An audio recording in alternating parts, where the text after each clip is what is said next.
प्रिय भक्तों, आप सभी का हमारे YouTube चैनल भक्ति एक साधना में स्वागत है। आज हम आपको इस वीडियो में कार्तिक महात्म के 9वें अध्याय का पाठ सुनाने जा रहे हैं। कार्तिक महात्म का 9वां अध्याय प्रारंभ।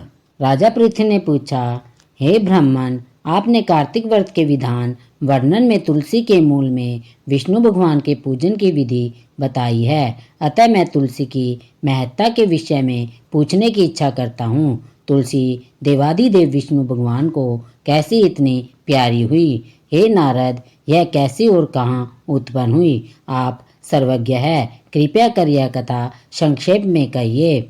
नारद जी ने कहा, हे राजन, आप सावधान होकर तुलसी जी की महत्ता तथा जन्म का प्राचीन इतिहास सुनिए। मैं कहता हूँ, प्राचीन काल में सब देवगणों तथा रंभादिक अप्सराओं से सेवित इंद्र जी शंकर भगवान के दर्शन निमित्त कैलाश पर्वत पर गए। वहाँ कैलाश पर पहुँचते ही सम्मुख भयानक दांत और मुख वाले भीमकर्ता पुरुष को देखा। इंद्र ने उससे पूछा, आप कौन हैं? जगदीश्वर शंकर जी कहाँ गए हैं? इस प्रकार इंद्र के द्वारा बारंबार पूछने पर भी हे राजन, उसने कुछ भी उत्तर नहीं दिया।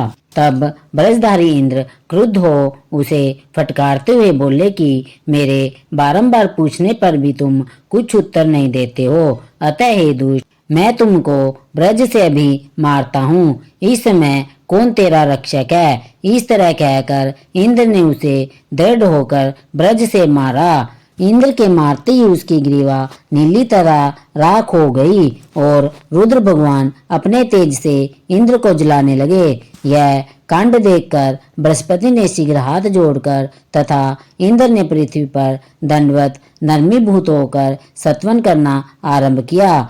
बृहस्पति ने कहा, हे देवों के अधिपति त्र्यंबक, कपर्दी, त्रिपुरारी, शरव और अंधकासुर वध करने वाले शिव जी, आपको मेरा नमस्कार है। अदृश्य रहने वाले, अनेक आकृति धारण करने वाले शंभु, यज्ञ विध्वंसक, यज्ञ फलदाता, कालांतक, काल, काले सर्प को धारण करने वाले, ब्रह्मा का शिरोच्छेदन करने वाले, ब्राह्मण के हितकारी, हे शिव जी, आपको नमस्कार है। नारद जी ने कहा, इस प्रकार बृहस्पति के स्तुति करने पर तीनों लोकों को भस्म करने में सशक्त शिव जी अपने नेत्र की दहकती हुई अग्नि को संभालते हुए बृहस्पति से बोले, हे देवगुरु, आपके सत्वन से मैं अति प्रसन्न हूँ। अपनी इच्छा अनुसार वर मांगो और आज से इंद्र को जीवन दिलाने के कारण तुम जीव नाम से संसार में विख्यात होगे।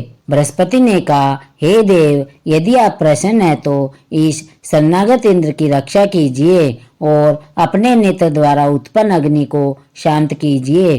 शंकर जी ने कहा, नेत्र द्वारा फिर भीतर अग्नि कैसे जाएगी? इसको कहीं दूर फेंक दूंगा जिससे यह इंद्र को कष्ट न देवे। कार्तिक महात्म का 9वां अध्याय समाप्त हुआ।